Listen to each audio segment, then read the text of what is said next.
আসসালামু আলাইকুম। আমি একটা অনুষ্ঠানে আছি, এই জন্য যে ইনফরমেশনটা আপনারা বোধহয় দেখেছেন, আমি আমার ওয়ালে শেয়ার করেছি। বাংলা ট্রিবিউনে আমি প্রথমে সংবাদটা পড়ি। রাজধানীর মিন্টু রোডে মন্ত্রীপাড়ায় গাড়িতে করে সন্দেহজনকভাবে ঘোরাঘুরির সময় আটক বাংলাদেশি মার্কিন বংশোদ্ভূত মার্কিন যুক্তরাষ্ট্রের নাগরিক এনায়েত করিম চৌধুরী 55 কে বিশেষ ক্ষমতা আইনে গ্রেফতার দেখিয়ে কারাগারে পাঠানোর আদেশ দেওয়া হয়েছে আদালত। শনিবার 13 সেপ্টেম্বর আসামি আদালতে উপস্থিত করে 7 দিনের রিমান্ড নিতে আবেদন করেন তদন্তকারী কর্মকর্তা রমনা মডেল থানার উপপরিদর্শক মোহাম্মদ আজিজুল হাকিম। পরে ঢাকা মেট্রোপলিটন ম্যাজিস্ট্রেট দিলরুবা আফরোজ তিথি আসামিকে কারাগারে পাঠানোর আদেশ দেন এবং রিমান্ডে শুনানির জন্য 15 সেপ্টেম্বর দিন ধার্য করেন। আসামির বিরুদ্ধে রমনা থানায় সাধারণ ডায়েরি সূত্রে জানা যায়, শনিবার সকাল 10:30টায় রাজধানীর মিন্টু রোডের মন্ত্রীপাড়া এলাকায় প্রাডো গাড়িতে এক করে সন্দেহজনক চলাচল করছিলেন আসামি এনায়েত করিম চৌধুরী। এ সময় তার গাড়িতে থামিয়ে জিজ্ঞাসাবাদ করা হলে তিনি কোনো সদুত্তর দিতে পারেননি। ফলে পুলিশ হেফাজতে নেওয়া হয়। এ সময় তার কাছে পাওয়া 2টি আইফোন জব্দ করা হয়। প্রাথমিকভাবে তার ফোন বিশ্লেষণ করে বর্তমান সরকারের বিরুদ্ধে ষড়যন্ত্রমূলক অনেক গুরুত্বপূর্ণ তথ্য পাওয়া গেছে। জিজ্ঞাসাবাদ করে সে জানায় যে তিনি বাংলাদেশের বংশোদ্ভূত মার্কিন নাগরিক। গত 6 সেপ্টেম্বর সকাল 9:50 দিকে নিউ ইয়র্ক থেকে কাতার এয়ারওয়েজে করে ঢাকার হযরত শাহজালাল আন্তর্জাতিক বিমানবন্দরে অবতরণ করেন। জিজ্ঞাসাবাদে আরও জানান, তিনি বিশেষ একটি দেশের গোয়েন্দা সংস্থার চুক্তিভিত্তিক এজেন্ট। বর্তমানে বাংলাদেশের অন্তর্বর্তীকালীন সরকার খুব নাজুক অবস্থায় আছে এবং সেনাবাহিনীর সঙ্গে তাদের দূরত্ব তৈরি হয়েছে। তিনি বর্তমান সরকারকে পরিবর্তন করে নতুন জাতীয় সরকার বা তত্ত্বাবধায়ক সরকার গঠনের নিমিত্তে কাজ করার জন্য বাংলাদেশে এসেছেন বলে জানান।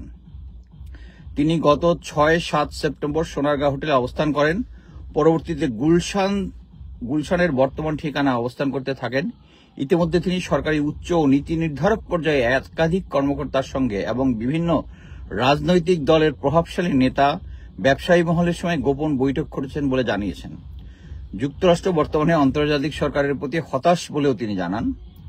আগামী 21 অক্টোবর সুপ্রিম কোর্টের তত্ত্বাবধায়ক সরকার বাতিলের রায় রহিত করবেন বলে জানান আসামি। তত্ত্বাবধায়ক সরকার ব্যবস্থা পুনঃপ্রতিষ্ঠা হলে তখন সেনাবাহিনীর সমর্থিত নতুন জাতীয় সরকার অথবা তত্ত্বাবধায়ক সরকার গঠিত হবে।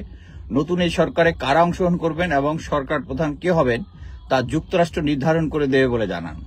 তিনি বাংলাদেশের বর্তমান প্রেক্ষাপটের আলোকে সরকারি ও বেসরকারি ঊর্ধ্বতন কর্তৃপক্ষের বর্তমান অবস্থা এবং বিভিন্ন রাজনৈতিক দলের নেতাদের তথ্য সংগ্রহ করে তাকে নিয়ন্ত্রিত গোয়েন্দা সংস্থার কাছে হস্তান্তর করতেন বলে জানান। মামলায় বলা হয়, আসামি এনায়েত করিম চৌধুরী বর্তমানে বাংলাদেশের অন্তর্বর্তী সরকারকে উৎখাত করার জন্য অন্য দেশের গোয়েন্দা সংস্থার এজেন্ট হিসাবে বাংলাদেশে এসে জননিরাপত্তা এবং সার্বভৌমত্ব বিনষ্ট করার প্রচেষ্টায় লিপ্ত আছেন, যা ধার্তব্য অপরাধ।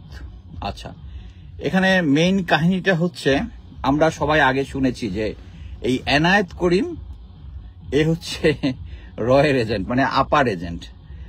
সে বাংলাদেশে এসেছে, বলতেছে সে আমেরিকার পক্ষে আসছে, সে অ্যাকচুয়ালি আপার এজেন্ট। আমরা এর আগে আমার কয়েকটা লাইভ ভিডিওতে আমি বলেছিলাম যে বর্তমানে যে সরকার মানে হচ্ছে আওয়ামী লীগের যারা ক্লোজ, যারা বাংলাদেশে আবার মডারেট আওয়ামী লীগ আনতে চাচ্ছে, এটা হচ্ছে তাদের এজেন্ডা।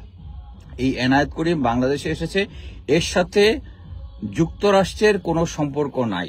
তাকে যখন অ্যারেস্ট করা হওয়ার পরে মোটামুটি আমাদের গোয়েন্দা সংস্থাগুলো একটু পাগল হয়ে গেছে। কারণ এখানে মোস্ট ইম্পর্টেন্ট ফ্যাক্টর হচ্ছে, তাকে যখন অ্যারেস্ট করা হয়, আমি আবার বলি, তাকে যখন অ্যারেস্ট করা হয় ওই প্রাদো গাড়িতে তার সাথে 2জন পুলিশ এসকর্ট ছিল।